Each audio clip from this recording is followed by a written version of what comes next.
Hello, I'm Nick Jacobs, otherwise known as Project Biker on YouTube, and I'm back on the podcast to talk about my latest film, What Lies Beyond. Welcome to the Real Writers Podcast. My name's Simon Josie, and if this is your first time here, welcome and thanks for listening. Not for the first time on the pod, we have a returning guest. Nick Jacobs was my guest on episode 4 of the show, and since then my relationship with Nick has moved firmly into the friend zone, shall we say. I was fortunate to meet Nick face-to-face at last year's Lightweight Adventure Festival, then caught up with him in the southwest of Germany as he was heading home after his Balkan adventure. Then, just after Christmas, we met again at the Bike Shed in London during the film premiere of 100 Kicks in the Desert, which was produced by Break Magazine. And if you want to see that, by the way, it's available now on YouTube. Just search for the Break Magazine channel. Having met Nick while he was on the road, completing his principal photography, I had a strong feeling that it was inevitable that he and I would sit down again and talk at length about his new film, What Lies Beyond. You get to hear that conversation in today's episode. Needless to say, I'll be posting the link to Nick's YouTube channel in the show notes. Real Writers has an account on Instagram where you will find, amongst other things, trailers for each episode. And if you want to know what I've been watching recently, you can follow the Real Writers account on Bluesky. Links for both the Instagram and Bluesky accounts are in the show notes too. Finally, if you have the time and inclination, please consider rating or liking the Real Writers podcast in your favourite podcast app or on YouTube. This will help other listeners find the podcast. Righto then, let's get to my talk with Nick.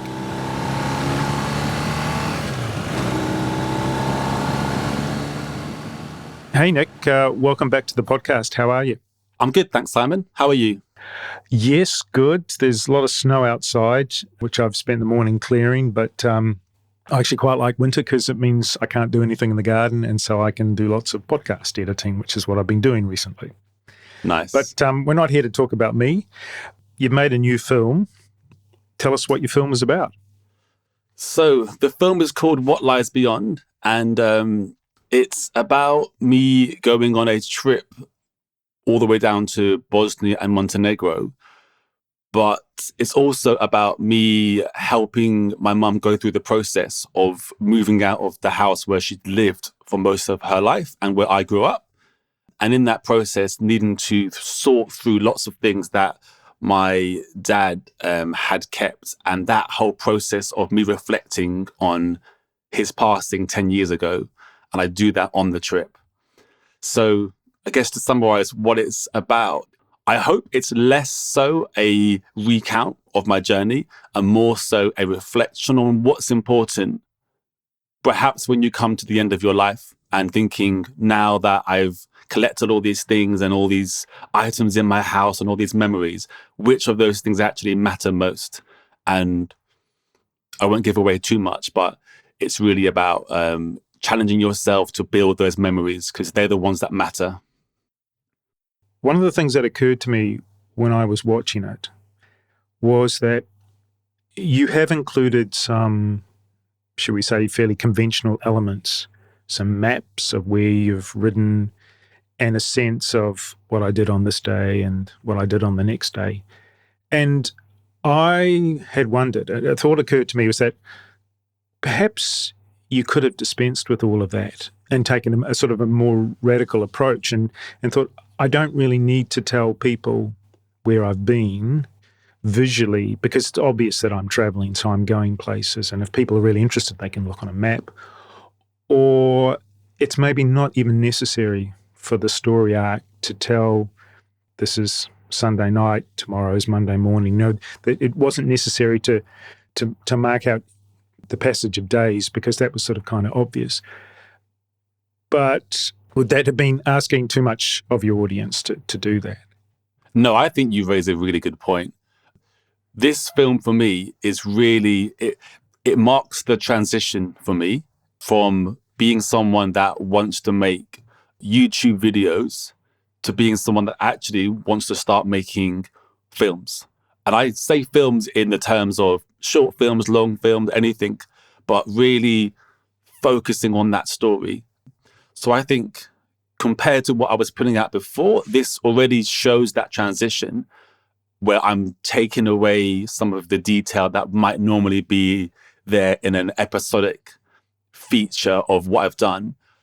And I'm always thinking, what can I take away so that only the crucial thing is left in terms of the story? So I think you're right, actually. I mean, there's that quirky thing that I always do where I have my boots coming off at the end of each day and I put a map up there. And I feel that's perhaps a little bit less than what I see most other people doing in terms of maps, where other people seem to show the map and explain, right, today I'm going to go here. But actually, now that you say that, had I taken all of that out, I think the viewer wouldn't have missed it because of the story would have been held tight. Some may have said, well, I want to know, where you were and that view there, where was that? Which is fine. People can ask in the comments. But I think you're right. I think given that this is aimed to be a film, and actually this time round, I made this as a film. I made it in its entirety, almost to the very, very end before I began to release it. So yeah, I think you're right. I think the story is key and perhaps some of the map work could be taken out and wouldn't matter. Yeah. I mean, it's kind of your thing, the boots. And maybe that would have been sufficient to give an indicator of passage of time, end of one phase, beginning of another. And I don't want to sound like a fetishist or anything, but yeah, keep the boots in.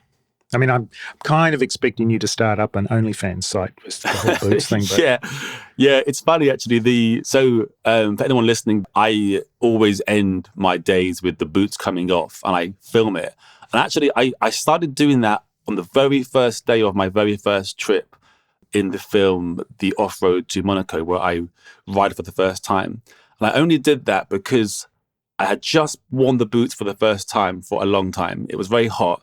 I remember getting to the hotel or the Airbnb and just looking down at my feet and thinking, I cannot wait to get these boots off, because just what was going on inside them was just like seething heat and stickiness and all sorts of stuff. And I thought, well, I'm going to film this moment because this moment is a big deal. This moment is like, it feels so good. And then I thought, hold on, Matt, perhaps this could be used as a quirky thing that I just do throughout. And actually, I thought it was quite a good thing that I did in the first film that I didn't do in my second film, Escaping the Cold, where I ride to Spain in winter. And I thought, yeah, I actually missed that. And people commented on it. They said, where's the boots? And it's funny, people even noticed that I had changed my sock color in this film from white to green. So I think some people enjoy it. It's become my quirky thing, but I can still keep that in. I don't need to then tell you it's end of day 5, which I do, or here's the map showing where I am. I think I'm gonna muse on that one. I think you're right. And I really appreciate that point of view, because I am really trying to head towards the story approach as the key thing, and less so of, hey, I'm just this guy, and hey, like talking to the camera, talking to my fans, like, hey guys, here I am here. Like I really want to avoid becoming that sort of person. I'm really about, let's find a message that you want to say and try your very best to get as close to the truth of that message as possible. That's my endeavor. One of the things I noted the first time I watched it was at one stage I was aware that I was finding the images distracting because I wanted to hear what you were saying. And I was almost tempted to close my eyes just because I really wanted to concentrate on your narration, which has sort of a particular rhythm, and like I've said before, that it's kind of almost poetic. It's almost halfway between prose and poetry. But then later on, when I watched it back again, I was enjoying being able to really listen to what you were saying at the same time watching the visuals. And I think the visuals and your narration is really well matched. One thing also that occurred to me when I was watching was that it's almost like watching a novel being presented to me. And I just wondered if you had any thoughts, because I feel it has a very novel-like characteristic, the film. Has anyone else seen the film? Has anyone else made a similar comment to you about that? Our friend Noel Tom has seen it, but he hadn't made that comment. But yeah, it's an interesting thought. So one of my favorite ever TV series is True Detective, the first season, because that for me was the most like a novel TV show that I've ever seen. It really took the time to add in moments of just silence and nice visuals with the dialogue, and it really crafted things carefully. So I'm delighted that you feel that way, because that's really what I'm aiming for. It's funny, we spoke before, I think, when I first came on, about the process that I go through, and I mentioned that the music was a key part in that. And that's changed. That's completely changed now. It's not at all.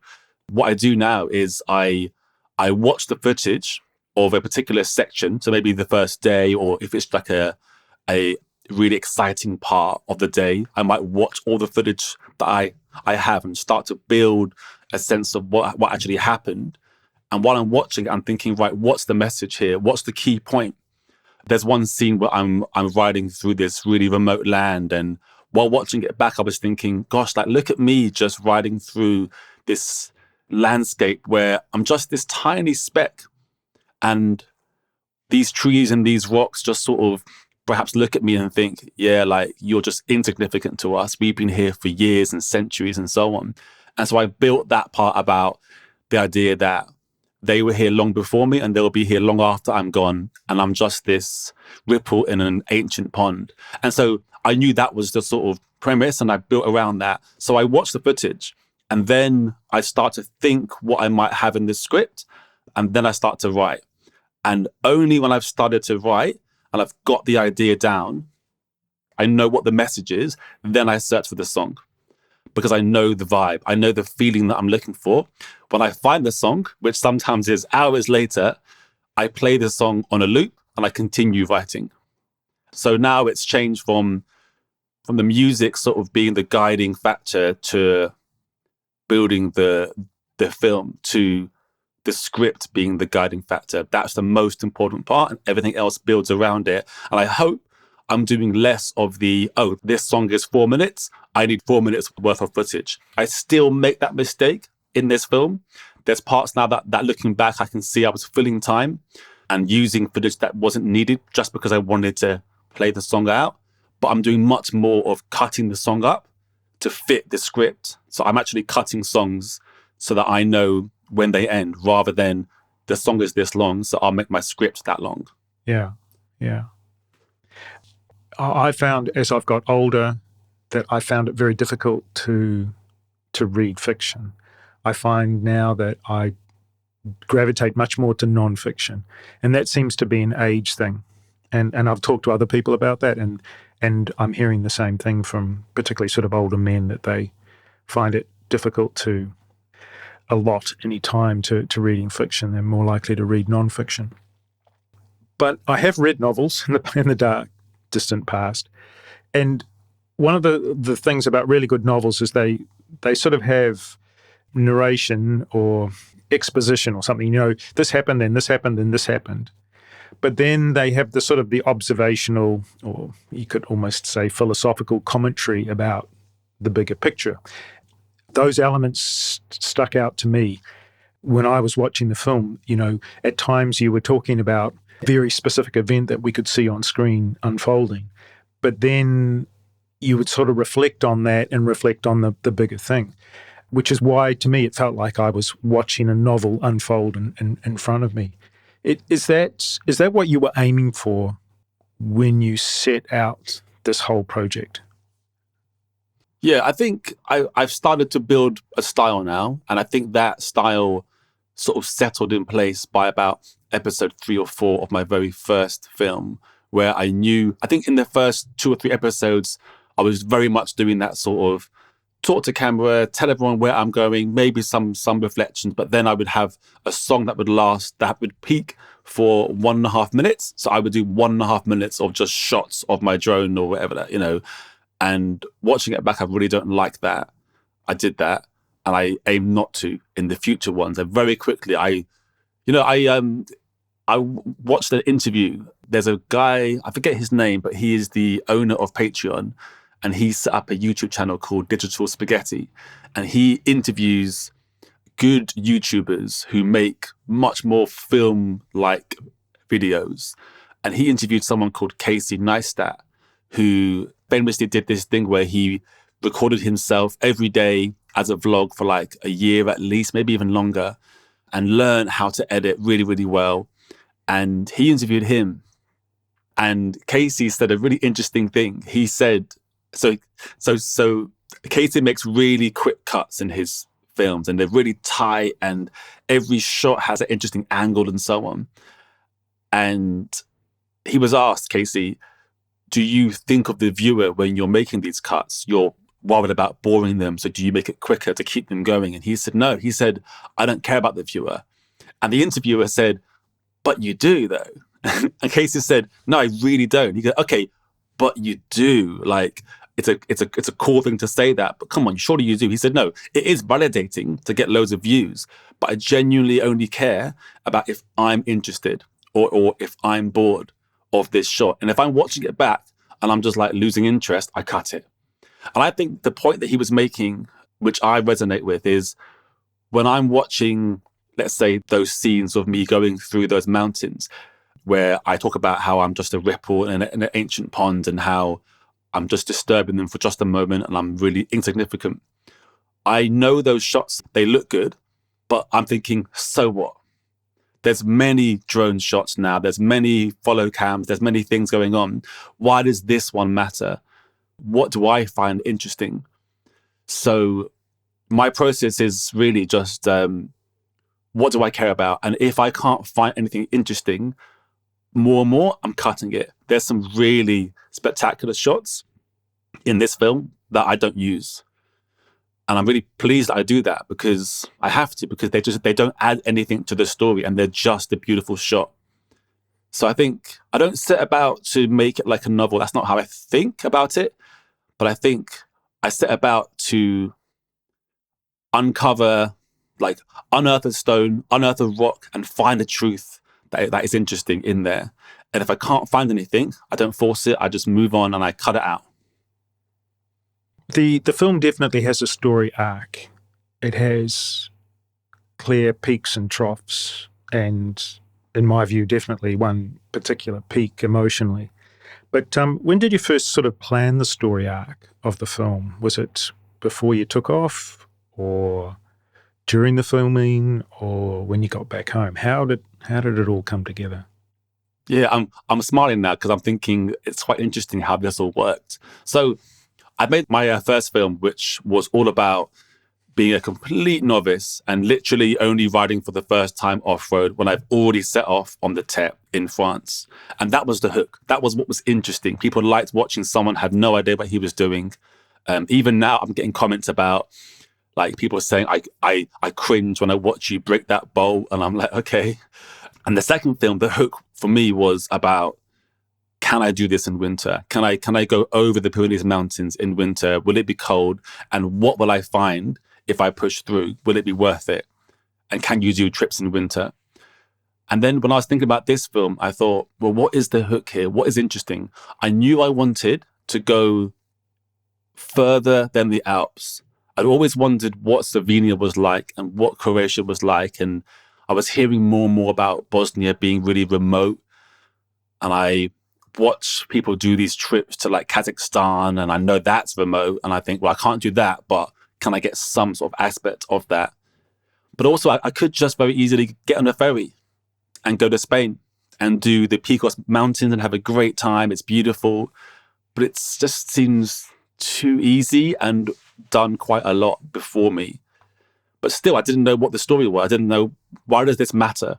And then when I was helping my mum pack up my dad's things, and it's quite emotional to go through that process and to find all these things that he had lovingly crafted, these massive sketchbooks of cuttings from newspapers that he had carefully labeled and cut in there, and you clearly enjoy doing, and cameras and books upon books upon books. And I thought, in his last days, he didn't care about any of those things. You know, if he was sat in his bed, he would have been thinking about the memories that he had, surely. And these things actually, I thought that quite sad that they had just been left there, and perhaps guilty that we hadn't brought them out sooner and asked him to talk to us about them and go through them. And one phrase came to mind, you know, that you can't take it with you. And I thought about myself and how I collect things or I spend time getting these things, and does it all matter? And I thought, hold on, I'm starting to build the story here. This actually is an interesting idea. And I thought, right, I better get some footage. So I got my camera out and I filmed some of the moving from the first house. And then I wrote this script for the intro. Now that script definitely changed slightly, but the premise was the same. And I had that script written before I even set off. And that whole process told me, yeah, I definitely should do the more challenging choice of going to Bosnia. And I'll do it for Dad. And I'll force myself to do some reflections on him as well, knowing that I actually probably haven't done that, maybe ever since he passed, except for the first year after. And it might be quite hard, but I'll do it to the camera, which is somewhat less scary because I can always cut it if I don't like it. But I knew that. So I just had the intro written, and I knew that the premise was reflect on Dad, challenge myself, see how far I can go. But I'll trust that when I get back, I'll find the story within that. Mm. Yeah. Did that give a purpose to the filming as you traveled through these countries? Were you always thinking, I need this kind of footage to support the story idea that I have already? Somewhat, yes. I mean, there were some standard shots that have become a bit of a staple of my films now. Ones where I have the drone part over my head. That's like a standard one that I do quite a lot. Follow shots where the drone follows me. I've used those before, although I think I'm starting to use those less than before because I'm not sure of the value of them so much anymore. And now that I had the tripod with the camera, so I bought the camera for the trip. I bought a Canon R50 and I got two prime lenses. One's a 16mm and one's a 50mm. I did that because I wanted to raise the level of what I was doing, and my dad's into cameras, so I thought I'll do it for him. And it's funny, you see it at the very start of it. I broke my GoPro and I was like, well, that's a sign, isn't it? That I should just not use GoPro and use the real camera. So I think it didn't impact too much, except for Bosnia has a lot of cemeteries that are trailside, and Croatia. So when I saw those, I thought, well, I'm sort of reflecting on death here a little bit. So I'll make sure to get a shot of that. So I definitely included those where maybe I wouldn't have done normally.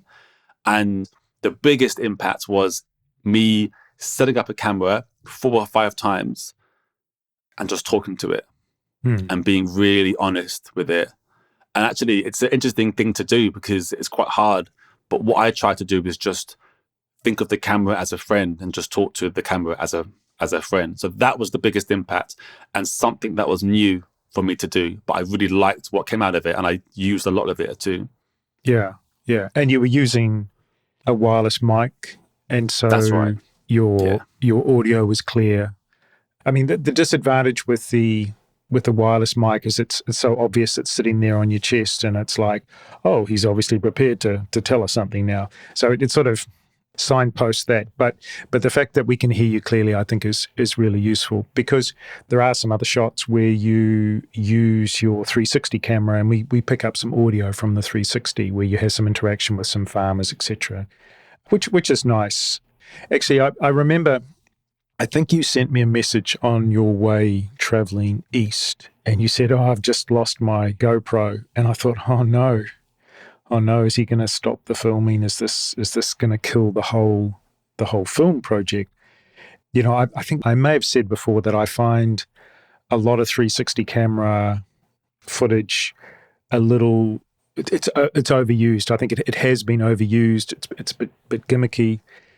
But actually, for your film, for this latest film, it didn't bother me. I kind of enjoyed the fact that you had some 360 camera in there. But I think that's probably because you also had the drone and you also had your fixed camera as well. And so you were able to vary the style of the footage and sort of, if it had just been a 360 camera film, I think that would have quickly got very boring. Yeah, I've got some thoughts on that, actually. I think, was it on your podcast that Thomas Hansen said he sees the 360 camera as a lazy cam? I'm sure it was. Yeah, I think it might have been, yeah. And I get exactly his point. It really is. And I see a lot of people on YouTube, they have a shot where they're sort of filming themselves and then they spin the camera around to film in front, or they sweep past. And it just looks so unnatural because of the nature of the camera having that sphere approach. And if you're using that for your real shots, I think that's a mistake, because there's much better cameras you can use, and GoPros now even look fantastic. I mean, the level of, camera work in those sort of things are just brilliant. And then obviously, if you go to the next level of having a real camera, you can really control things. However, those interactions with those shepherds or those farmers would have been very different had I filmed them from a POV, point of view shot on my chin, because they would have seen a red light flashing, first of all. Yeah. I would have also had to keep my helmet on to talk to them. I maybe could have put my helmet, or I use a sort of Django clip mount that I can take off the helmet quickly and put on the floor and then film that way. But all of that would have been just so unnatural. Whereas as soon as I see a shepherd coming over, I just press record on the camera for 360 and know that I'm going to capture it. And it won't look good. The quality won't look good, but no one will actually care in that moment of the quality. They'll get that I'm capturing a in the moment shot that I can't make look good, but they'll be listening to what's being said and noticing. So I think for fixed shots where you don't actually move the 360 camera with the viewer watching you move it, and you use it as a capturing the moment, I think it's excellent. Yeah. It surprised me how much I thought it fitted perfectly for the film, the times that it was used. I have to ask, one of my favorite shots in the whole film, it's not the emotional peak in my view, but it's one of the nicest shots, which is when you're saying goodbye to Martin. What did you use to shoot that? That was the Canon R50. Okay, because that is such a natural shot. You must have both known that you were setting that camera up, and yet it didn't. Or am I reading too much into it? Because to me, it's just a really natural, spontaneous part of the film, and it's so lovely. So tell me how you set that up to capture that then. What a legend Martin is, eh? Martin's just the best.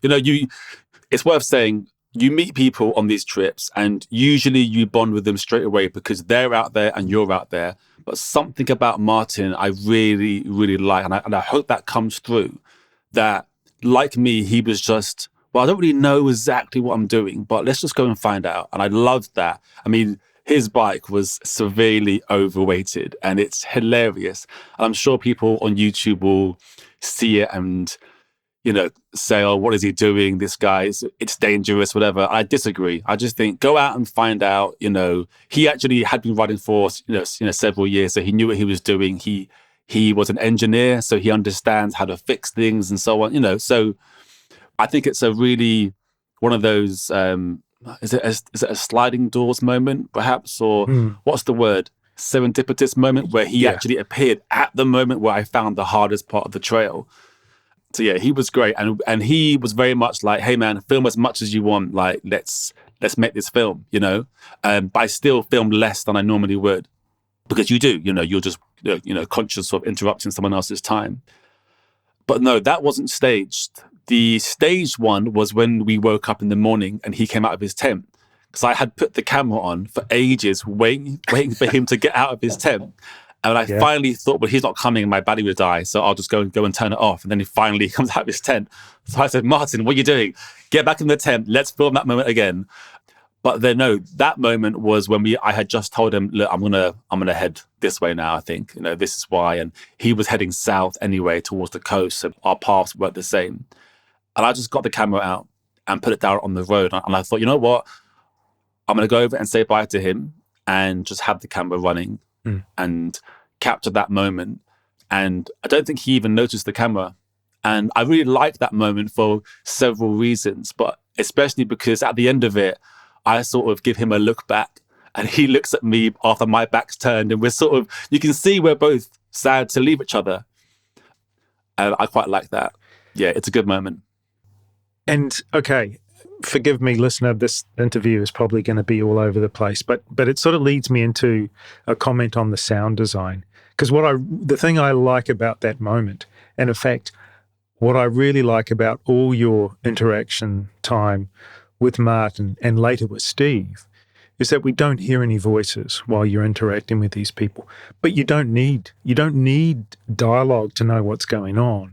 You don't need dialogue to convey the feeling of the moment. The way you guys were so spontaneously laughing and clearly enjoying each other's company, whether it was with Steve or with Martin, that comes across. So is that what you intended when you shot? And were you disappointed initially that you didn't capture any of the dialogue? Or was that always the plan that, no, this is just going to be represented visually? I think if I was to go back and redo it, I would probably try and form a moment where I mic'd both of them up and had a camera running and just see if something comes out of it. I think one of the reasons I didn't use the audio from them speaking, one of the reasons was it just didn't sound good. It was too far away. There was nothing, I want to make sure everything's clear. I use one part where Martin's joking about just gun it, right? And he just sort of rides off. And I had that recorded on my phone and that came through clear enough. I think it would have been nice to mic him up, but once you start doing that, everything becomes unnatural. And that's the trickiest part of the whole thing. So I told Steve, I'm going to put a camera here and we'll just talk. And those moments where you see me and Steve sat from the side talking, that camera was running for half an hour. And then that meant that Steve forgot it was running and relaxed. So I think the key is that it's natural, and it's very hard to mic someone up or intentionally capture what they're saying with clarity and not make it forced. And that is the key to these trips, that it's just flowing and you're really capturing what happens in the moment. Yeah. No, I absolutely highlights those interactions with Martin and Steve, and they sort of bring a joy to the film that counterbalances some of the more serious personal observations. There are some very personal reflections and points in the film. Was that always your intention, to be so personal? Yeah, I think so. Sometimes I wonder if this whole process is a form of therapy. I'm actually using these films and these videos that I'm making as a way to sort of deal with stuff that I'm thinking about or need to go through.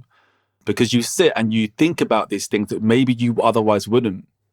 And I've learned so much about myself and life in general just because I've sat down and thought about these things at such length. Like, I really write these scripts for a long time, and I read them out, I listen to them back, and I think, no, that doesn't quite sound right, and I redo them. So I knew I was going to be personal with this, and the emotional peak that you're speaking of is that moment at the end where I'm right in the thick of it in this remote land. And I had asked a friend of mine, she's not a counselor, but she's worked in counseling areas, and I knew she'd be someone good to help me. And I said to her, look, I'm doing these talk to cams, and I knew that I wanted an emotional peak at the end, and I kind of wanted to make myself emotional, but it had to be natural, of course. So I asked her, can you write me a few questions that I could answer that might help me to sort of really get to the crux of my feelings about Dad and his passing and so on. And I didn't read what she wrote back until I got to that moment. I thought, I'm going to wait to get there in that moment. And that's why you see me get my phone out. Because I'm like, right, here we go. Let's do it. Let's read what she wrote back. And all she said was, just tell a story about Dad. That's it. Just tell a story. Think of what memory you have of him and see what that does. And God damn it, she was right. I thought about, like, what memory do I have when maybe he was most proud of me or most happy or something unusual happened between us. And that was the story that I share in the film. And that's what got to me in the film, as you see. I mean, that's a lovely moment, that particular story that you tell. It sounds like a real sort of character building moment in your whole life. And also in terms of your relationship with your dad, right? Maybe you could almost say there was the time before that moment and the time after. And you were willing to reveal that to us. And there were some other things that you were willing to reveal to us, and you do actually in that sequence as well. Had you agonized about being so open and revealing those things? Are you asking in terms of filming it, or once it's filmed and I'm watching it back and then showing it to the world, or both? I guess I'm not really making a distinction between that, because knowing that that was going to be the end result, I wonder how much it was weighing on your mind, like for the whole trip possibly.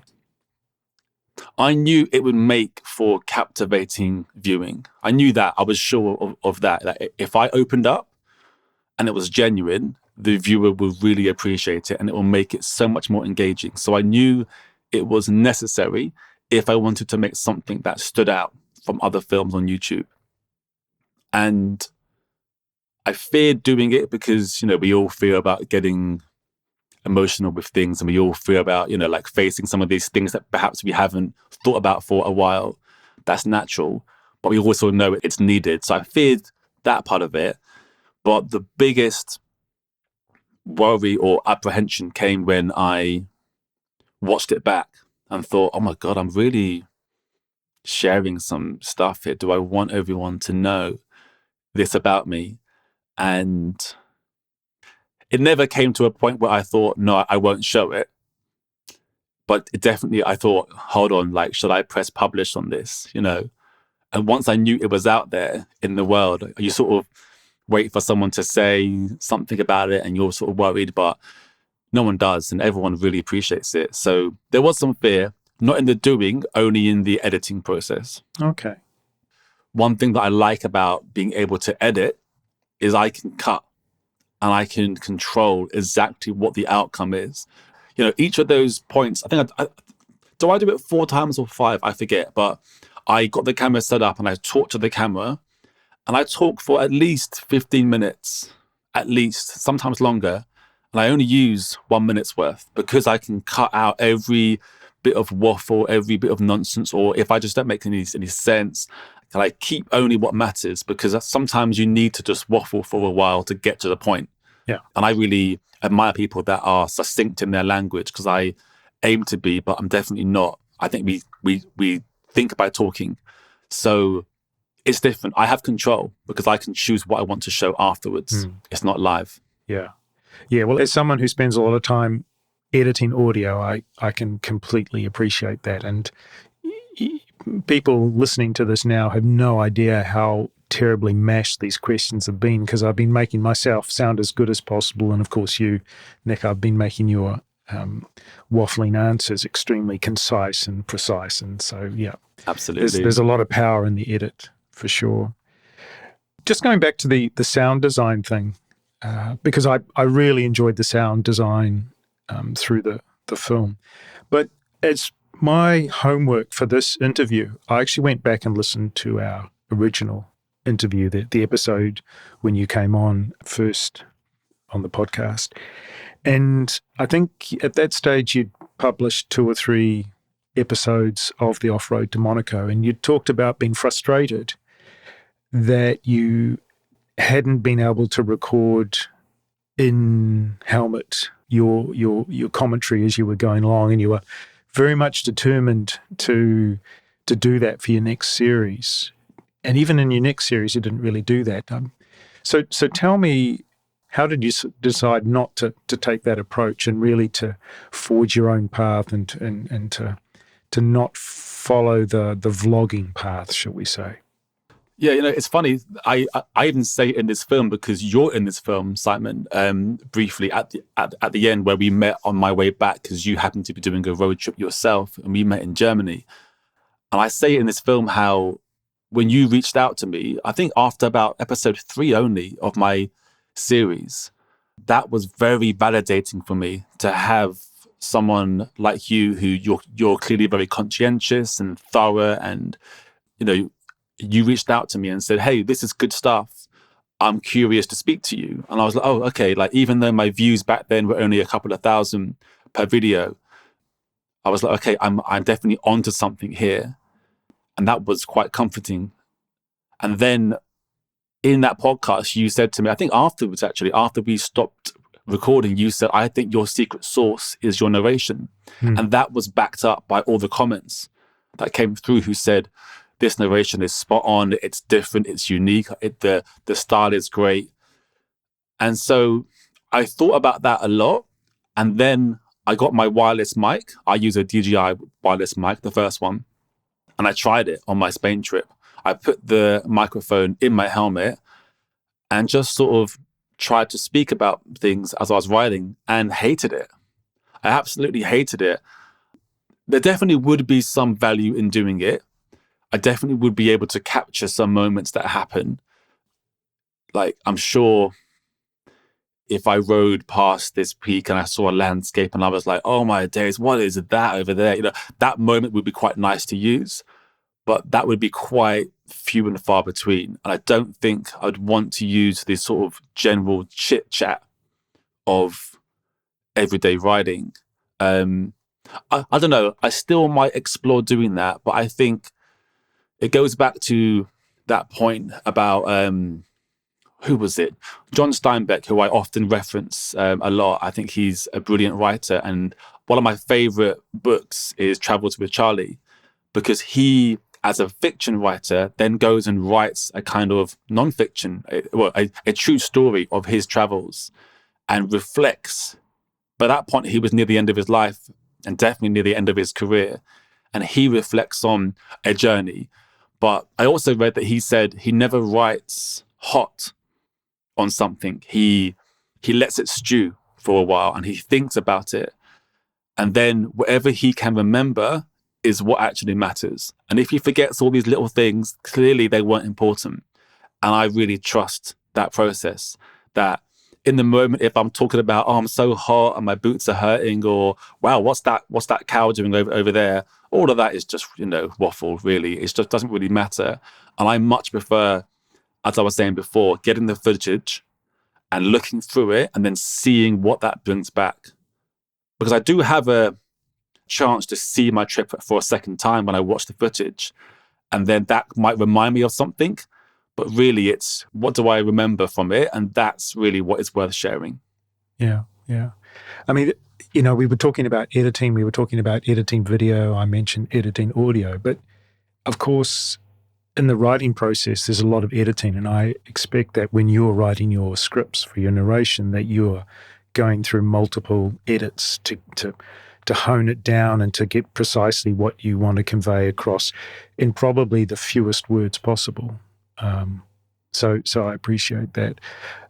The other thing is I don't want listeners to think that I've got something or that I've got a problem with vlogging, because I think there are people out there, a lot of vloggers, a lot of extremely successful vloggers, and I can see the appeal. I think it's just a completely different genre to what you're doing. And I guess I have kind of encouraged you in the direction that you've gone through our various discussions, having met you several times, etc., and talked with you quite a lot. So I do sort of think that's your secret sauce, and you should head in that direction. But I watch a lot of vloggers, and I'm always interested in what people are doing and how they're maintaining their audiences and what they're doing and what challenges they have, and etc. So it's definitely a valid form of the art. But yeah, I think the direction you've taken is really exciting for us as viewers, because it's a little bit different, and your strengths support that direction that you've taken, I would say. I think vlogging also, you feel this pressure to become a character, and some people do this really well. You know, when I watched the vloggers before, I've always admired the ones who you can see it, they're just themselves, and their character actually is just that engaging. But I think there's that pressure to always be talking or always be funny or making, comments about this and that. Yeah. And I'm all about just what's the truth here? What are you really thinking? What are you really feeling? And I'm definitely an introvert, and I find speaking words out loud to be exhausting after a while. So I would just find that process would take me away from being in the moment in the trip. Yeah. Yeah, definitely. It's funny what you say about authenticity and the fact that that's successful for vloggers. I was watching a guy on Twitch quite a bit, and he said that if you're not going to be yourself, it's going to go off the rails. You've got to be comfortable with being yourself on camera and not put on a different face. And I've heard he's not actually Irish. I think he's from Newcastle, but he lives in Ireland, a guy called, I've forgotten his name. This is terrible, but he does the Really Good TV YouTube channel. And I know he's actually a television cameraman, so he's extremely technically competent as well. And he's talked about changing at a point where he got a lot more successful when he just started being himself on screen, and that was what was most successful for him. So yeah, that totally resonates. I have to ask, Nick, there's one thing that frustrates me a little bit in the film, which is that at about, I think it's 22 minutes into the film, you've stopped because you've lost your drone controller off your bike. And we see this all happening through the 360 camera, and suddenly there's this big bang, and you go, what was that? And you show through the 360 camera, I think, some in the distance, a big cloud of smoke. And it sort of implies that we're going to find out what that was, but we never find out what that was all about. So I was thinking, you've made a decision to keep it in, but you never sort of conclude that point in the film. So what was all that about, Nick? Yeah, I would say that's, in truth, probably me being lazy with it.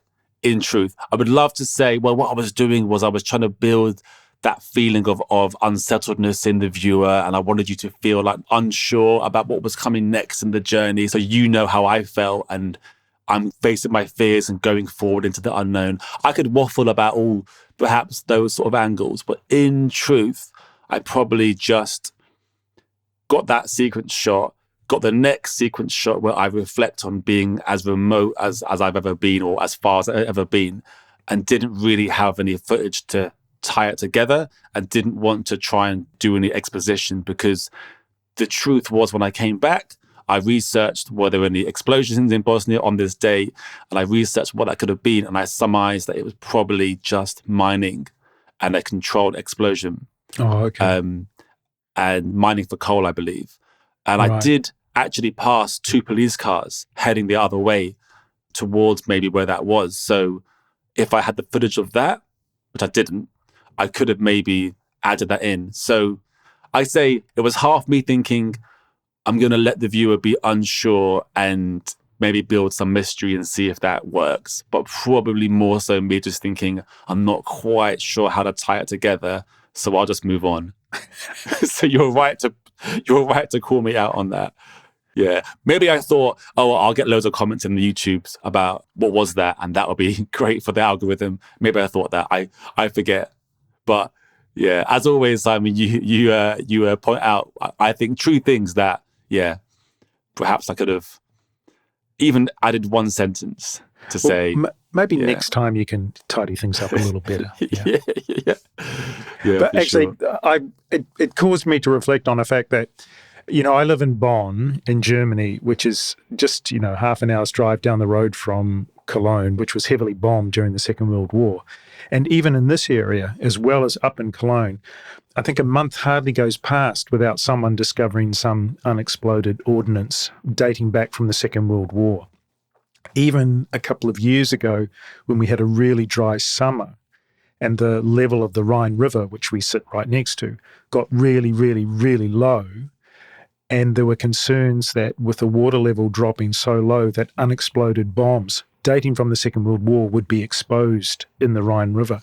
So, yeah, I mean, people get evacuated all the time here while a team goes in and removes unexploded ordnance. So it's like I say, it's a very common thing around here in this part of Germany. Yeah. And I mean, I guess it worked in the moment of the story because I had just talked about the feeling of being in Bosnia and Croatia and coming face to face with abandoned tanks and seeing signs saying don't go off the path because there's mines, and then I hear explosions. So I think it really worked up until me not explaining what that was. Yeah, I forget now. Perhaps I thought I'm going to let the viewer be a bit unsettled so they can sort of feel how I was feeling, but we'll see. Yeah. One other thing is sort of about the process of making the film. So when we met up in Germany, which was on your way back, you were heading back to the UK after you've done this massive trip.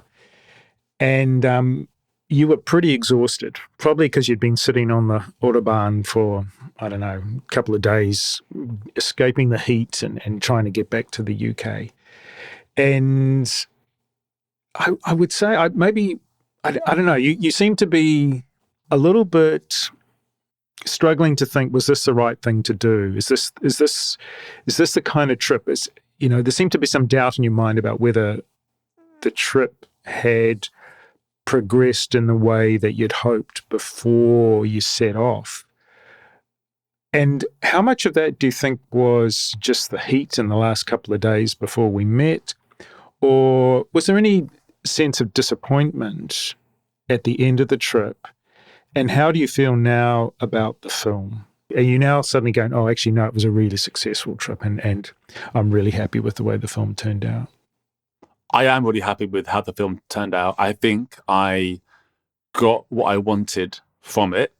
So I'm pleased with that part of it. In terms of enjoying being actually on the trip, I think there were some issues. The fact that I chose to go so far, and I knew I didn't want to spend too long, so I did just bomb it down the motorway for like 3 days to get there, 1,000 miles to Austria, before I even went off-road in Slovenia. And that was horrible. There's no way around it. It's just awful, especially on that bike and with those tires. I actually don't include this, but I then had to change my tires because I knew they were running out. So in Germany, I was searching for tires and no one had any tires. And finally, this awesome guy called all these shops for me and I found a place and I did that. And, there were some stresses and the GoPro falling, like I don't include, but I had to walk backwards on the motorway for like 20 minutes to find if the GoPro was even there. And I didn't even capture that, but I captured me finding the GoPro smashed because I was looking for the SD card, which up to that point, I had a talk to cam filmed on that. Yeah, and I had that, and I had some footage of my boots coming off filmed on that too. So I chose to leave all of that out. And actually, one other thing that happened in the trip, and this is a big part of cutting things out, was that the whole trip, I had a trapped nerve in my right arm, and it was awful. And I had installed a Atlas throttle lock, which didn't work for the first day. And I thought my whole trip was going to be over. And I filmed myself in the hotel, like almost in tears, just in so much pain, thinking my trip's over because I can't handle this. The lock isn't working. But then I researched it and found if I get grip tape, I can actually put the grip tape around the throttle and that will help lock it better. And that worked. And so I had a big decision to take in terms of, do I include this in the film? And later on, I do mention about my arm hurting and you can see me sort of massaging it on the bike and only using my left hand to ride and all that sort of stuff.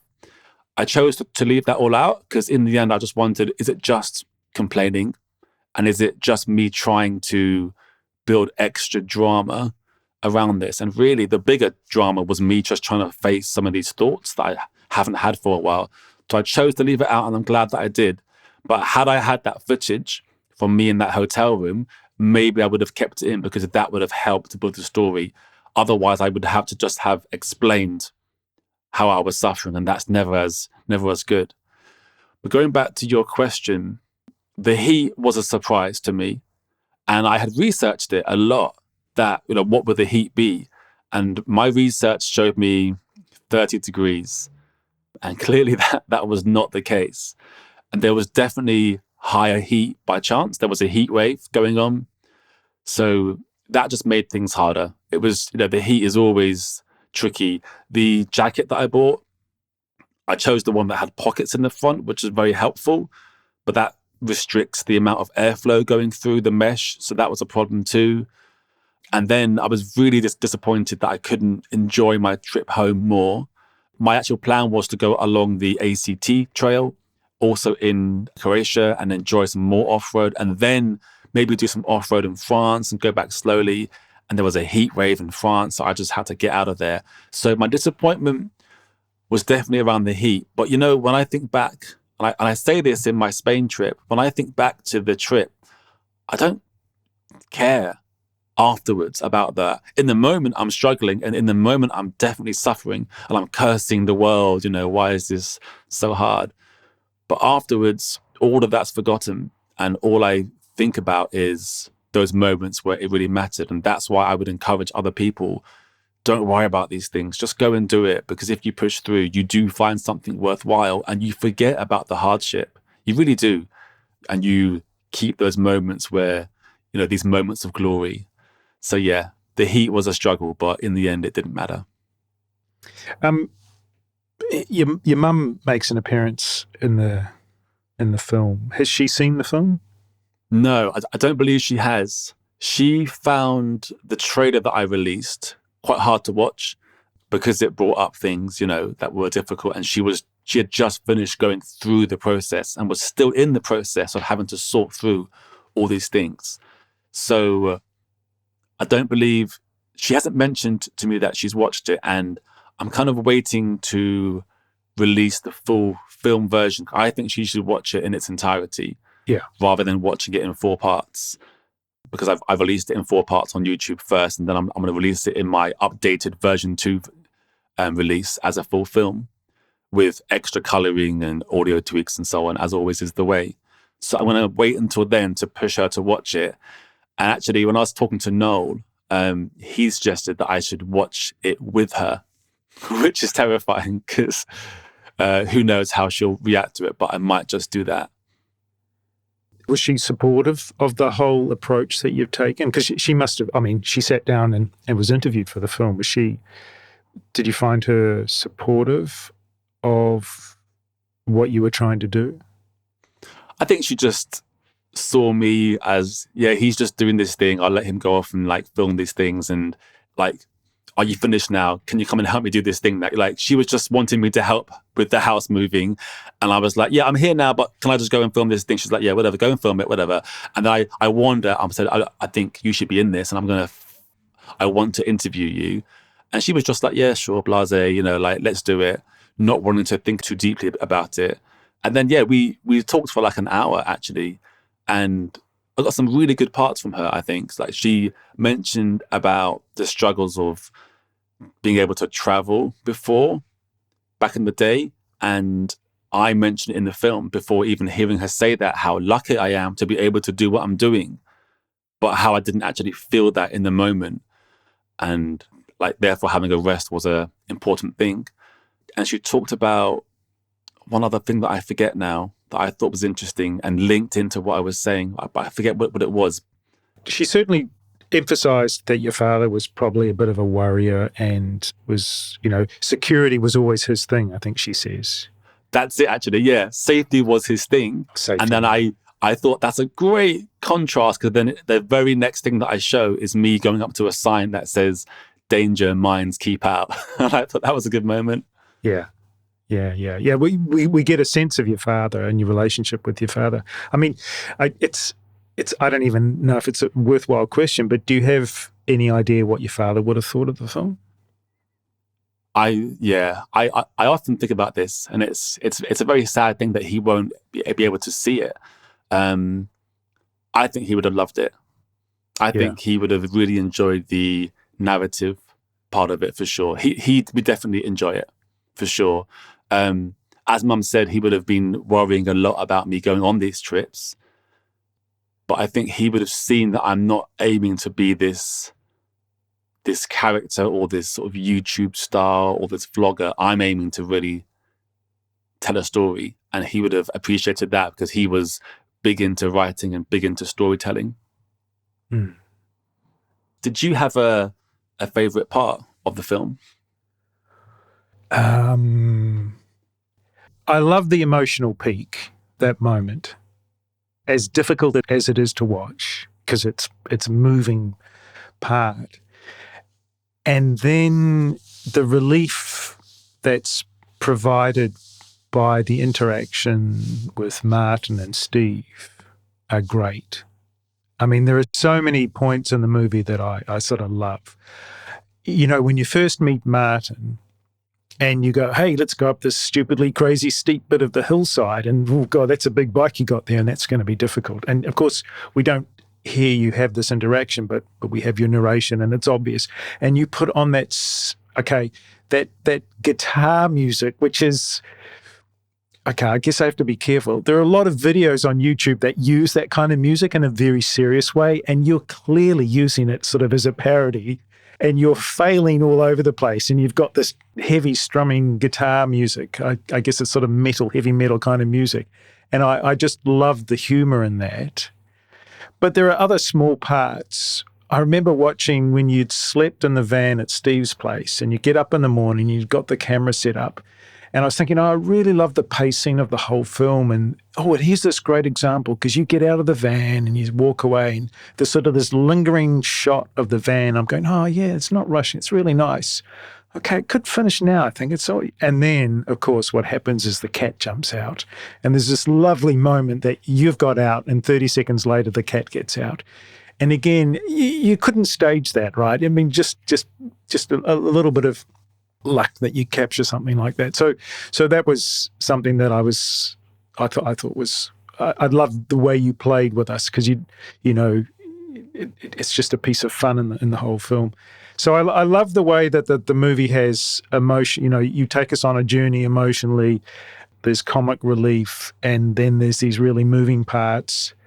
I think you could almost listen to your story without the pictures. I was thinking about it as I was watching it. When I was a kid, I used to love having stories read to me, closing your eyes and just getting into that world. Perhaps that's why I like audio so much, because the pictures are better, right? So that was also sort of overall a part that I really enjoyed. But there were so many points that I thought were really nice about it. Those are just some that come to mind. It's interesting, that point about the audio. That's a really interesting exercise that I might try in the future, to piece together the narration and just listen to it on my headphones while I'm doing something right around the house maybe, and just see how it feels just to hear it all in sequence. That could be an approach that I use in future to assess if I've captured the telling of the story accurately, and then where I need a visual or I don't need a visual. That's an interesting approach. All the episodes of the podcast have been sort of interview-based like this. But the one that I did with Kaius Tenche from the TMFF Motorcycle Film Festival, for the first time when I edited that, I actually generated a transcript, and I sort of edited the text before I edited the audio. And I've never done that before, but I found that really interesting process. And I think it's a little bit similar to what you're talking about there. You're used to working in one medium, sort of a visual medium, but if you turn things on their head and approach things from a different way. So you're talking about maybe for a film approaching it from an audio first point of view. I was talking about a piece of audio that I approached initially from a text-based. It can bring a completely different perspective, and I found it very refreshing to do that. I want to do some more of that in the future, actually. So maybe that's similar. Yeah. You've got me thinking about a few different things here. It's really valuable to hear someone reflect on the moments of the film that were the most interesting. It's funny, Noel also said about the cat moment as one of his favorites. He was desperate to discuss it. I'll reveal a bit of a truth here. It was actually staged. Not fully. The cat did sleep in the van with me by its own choice. I didn't lock it in there with me. No cats were harmed in the making And of no the film. cats were harmed in the making of this film. But when I got out of the van, I think the first time the cat also came out with me, and something about the shot didn't work. I think maybe I hadn't set it up properly, and I realized it afterwards. So I had to go back into the van with the cat. It's one of those, it did happen, but I refilmed it for the shot that I used. So that's funny. Well, the cat needs a raise because when it jumped out, it looked like it'd been the first time. So it was very good acting on the part of the cat. The cat was great. What a cat. And I genuinely just felt so comfortable sleeping in that van. It might have just been because I had a really engaging conversation with Steve. Yeah. Steve was out there, living, and he was a really generous guy, and was so excited to have someone to talk to because he lives somewhat alone, although he has locals. They're not English locals, so he can't speak as easily. So that was good. But yeah, I had a really good sleep there. Yeah. One thing that I've been reflecting on a lot from this is the idea. There's a few different ways of saying it, but the most famous is that phrase "kill your darlings" that I know I've talked with you about before. And more, I'm realizing just how true this is. I actually read a piece of advice by a famous writer that I forget, who gave like 10 top tips to writing. And one of them was, if a passage of writing becomes too dear to you, cut it out, take it out. And I think his point was that when you become emotionally attached to a piece of writing or even a word or a sentence, the reader isn't. And you'll stop being able to judge that sentence in its true form because it's stirring these things in you. And I've realized that more and more. For me, what I enjoy most about watching this film back is the parts where I've written this really good script and I've got the music working and I've said these words and I'm really attached to them because they are telling this truth that I'm hoping I've captured succinctly, but also because of the effort that I put into them. I've written the script, I've rewritten it, I've heard it back, I've tweaked it, I've changed it, I've recorded it 10 times, all of that. But it's not what people comment on. They comment on the cat shot, and that was easy to capture, and not on, that phrase you used there was really, really a really, really good phrase. And I've realized that I shouldn't be so attached to these phrases that I use because sometimes the most engaging part of the film isn't this narrative, although people do enjoy it. It's actually those incidental shots. So I'm really reflecting on, am I just getting too attached to these moments and perhaps even spending too much time on them when I edit? Yeah, that's a tough one. I mean, I sort of mentioned earlier, I like the peaks and the troughs emotionally. And that cat shot is sort of, it's an emotional relief moment. The picture of you and Martin, I mean, I think you mentioned it earlier, we're just sitting there eating sandwiches and you're clearly having this absolutely lovely moment, this completely natural laughing. We can't hear what you're talking about, but it doesn't matter. It's the emotion is conveyed. And that's also sort of like a lovely release for the viewer as well, I would say. And when Steve's going through his picture book with you and you're both having a laugh, the Polaroid picture book, and because there is some emotional tension at points in the movie, and which we remember, maybe it's the releases that we also remember. And those moments wouldn't have mattered if I hadn't built the tension beforehand, perhaps. Exactly. So, yeah. Exactly. Okay. Yeah. I mean, I guess I'm just desperate for someone to say, "Oh, the way that you phrased that was so good," because at heart, I'm a writer. That's what I am. I'm a writer, but I've learned a lot about what's impacted people. But I think you've captured it really well just then, in that you're saying it's because I've written these things and I've built some of this tension that then the moments of release matter. But maybe people wouldn't have commented on those moments if there hasn't been tension before. Yeah, exactly. But okay, just let me say this at least. Let me ask, how proud were you of your collecting footage like it was treasure? Because that was definitely one point that came out in the narration. Are you pretty proud of that, Nick? Yes, I was really pleased to write that part. I liked it. That whole sequence that comes quite early on, where I I'm talking about the vast expanse of Croatia and how I'm going out into the openness and how perhaps this was what the life once was, and I'm this forager collecting sustenance and all of that. Yeah, I really liked those metaphors and comparisons. And I definitely spent a long time watching that back and changing and tweaking this word here and that word there. Yeah. There was another part, actually, when you were talking to camera, which I thought was interesting. And it took me 2 or 3 times through to think about it. But there's one point quite early on when you're camping at the border of Croatia and Slovenia. You wake up in the morning and you're describing how you've basically become your father because you're going around taking pictures of stuff the way that he used to, which, happens to all of us. Relax, it's okay, just accept. But you say he can't hear us because you've been talking sort of in the present tense, and you're describing how, I don't know, you've stopped somewhere and you guys just want to go have an ice cream and he wants to take pictures of things. And there's sort of this completely different opposing worldviews of what's most important at this point in time. And you say he can't hear us. And it's kind of right in the whole context of you've been using the present tense to describe the situation, because you would have, if you were describing it, you would say he couldn't hear us, because it was in the past. And that he can't hear us, and there's quite a pause before you say something else. It's almost out of context, because it's like, here I am, I'm so far from home.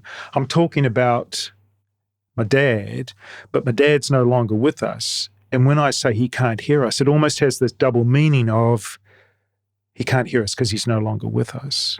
Now, that's a very personal interpretation of that moment, and arguably it's not the correct one because, as I say, the whole context, you were talking in the present tense.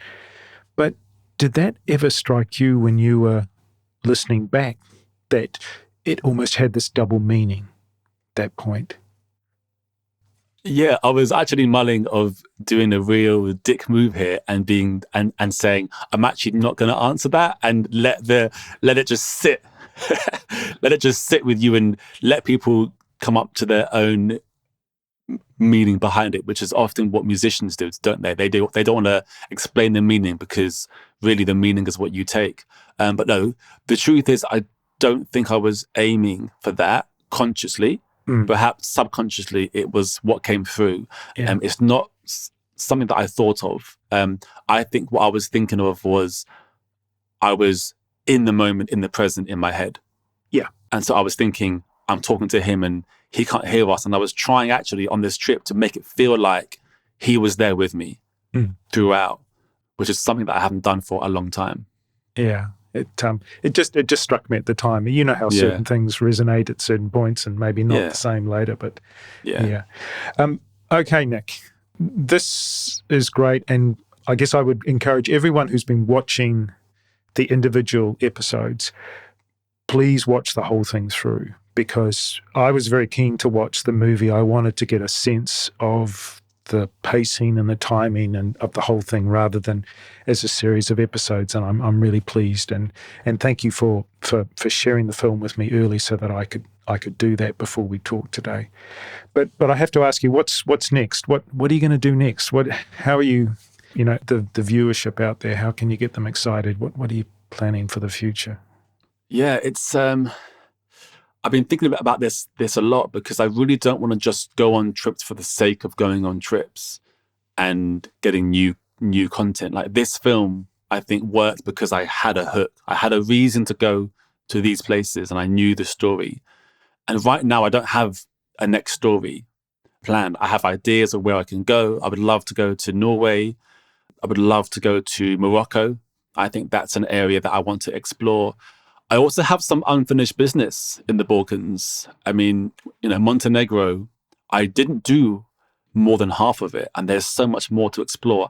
And I'm fascinated by what Albania would be like as well, because it seems to me it would be somewhat more of the same, but slightly different. So I'm keen to explore those areas. I'm also keen to explore local areas too. I think it's time I start to see what the UK has to offer as well. And I'm looking at perhaps building shorter stories of local trips, making them into a film, with a full narrative, but perhaps not as long a film, like making films that are 20 minutes in length in their entirety. I'm interested in doing that. So that's all on the radar, but I don't have my next project planned just yet because I've actually been working on a different idea, a different approach. One of the things that I've noticed is the comments I get on YouTube, they're very much down the line of, you've inspired me to go off on my own trip. And whenever I see a comment like that, I always say to them, hey, I'll be happy to speak to you about it. Reach out to me on Instagram. And some do. And I've had chats with people, and sometimes they are inexperienced and they want help. Sometimes they're just experienced, but they want to just understand what I did and why. Some people have asked about how I film, how I edit, all that sort of stuff. And some people say I've reminded them of how important this is and they should get back into it, and they've stopped doing these sort of trips. And I'm really interested in building a community around this because I'm seeing one develop on the YouTube comments. I'm seeing the same names coming up over and over, or some people say, I've been following you throughout and this part of the film is quite similar to that part of the film, or that shot then before. And so I'm really interested in encouraging people to have a go at what I'm doing in whatever form that is. And I've been mulling with the idea of setting up a Patreon where in that Patreon, you would have guides, tutorials about how I approach what I do, perhaps some behind the scenes footage of the films that I make and the things that I don't use as well. And perhaps also the chance, I'm just figuring out how I'll make this work, but the chance to actually book a call, because Patreon is a paid service and there are tiers, I believe. You can choose to pay £2 a month or £5 a month and so on. And maybe the highest tier, I would choose to let you book yourself onto a one-to-one call with me. And that call might be just asking about where to go on a trip and what I've experienced. Maybe it might be around what gear to buy and what to use. Maybe it's around how to film and my approach. I think my expertise would be more so on I've actually filmed something, but how do I now craft it into a story? I'm really interested in doing that. I'm actually going to be doing that soon with someone online. There's a YouTuber, I won't say the name for now, just because in case it doesn't happen, it sort of makes him look bad. But he's not a filmmaker. He's not a storyteller. He's more of a how-to type of a motorbike YouTuber. But he has footage of a trip and he would love to use that footage, but he has no idea how to approach it. So I spoke to him recently, and our plan is to have him and me on a call. Actually, I help him to make the film on a call, and I'm actually going to film it, and I'm going to see which parts of it might be valuable to show to other people and perhaps release that either on YouTube or on the Patreon. But I would love to keep on doing that with many people. I'm a teacher. I've been teaching for 16 years. I'm very natural at encouraging people, finding what matters, explaining things concisely. So I think it's time to bring those two worlds together, my storytelling, my filmmaking, but also my ability to teach. And one thing that I'd like, if this works out, is to build a community where people won't just come to me as the expert or the perceived expert, but actually will share maybe a clip of their video with everyone else in that group. And all of us will feedback and all of us will share. Because one thing you said to me, actually, Simon, on our first podcast, I'm not sure if it was on the air or after we spoke, was you asked if I would like some feedback because you wondered, do YouTubers actually ever get any valuable feedback beyond just comments on the YouTube? And I think people are starved of that, like genuine, useful feedback, because they meet people, they might meet their fans, and it's all just, yeah, that was great and everything, but not useful. And I value speaking to people who, might praise me and might point out where it's going well, but also would say, hey, I'm not sure that part worked, because I really want to get to the truth of what works. So that's going to take up my initial time going forward for the next month or two, building that out, trying to make it something valuable. And if anyone listening is interested, I'm going to be making a landing page when I release part 4 and the full film. So you can sign up to show an interest in that. Half so I can gauge whether this actually is something that would be valuable for people and they want to see it. And also, once I launch it, I can then email out and say, hey, it's live. I've got enough content on there that I think it's valuable for you to join, and get as many people on there as possible so we can build that community where we can help each other to grow. I'm really interested in seeing what we can do with this.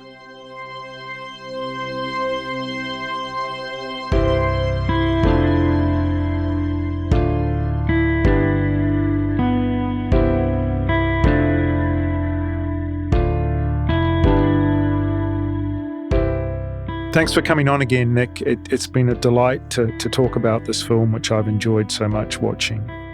Part 4 has already been released. That's the fourth and final part of the series. But tell us, when will the whole film, when will that be available for people to watch on YouTube? Yeah, I mean, I've been enjoying having the chance to sort of make a version 2 of the film, because you always notice things after you've finished the film and you published it and you reflect on it. So the final film very much has been smoothed over, and I think is a great piece of work, and I'm pleased with it. And I'm going to release it. So this is coming out on the Wednesday, you say. So I imagine the weekend it'll be out for sure. Yeah. Sounds great. Well, as always, thank you again. Ride safe and take care. Thanks, Simon. Good to see you.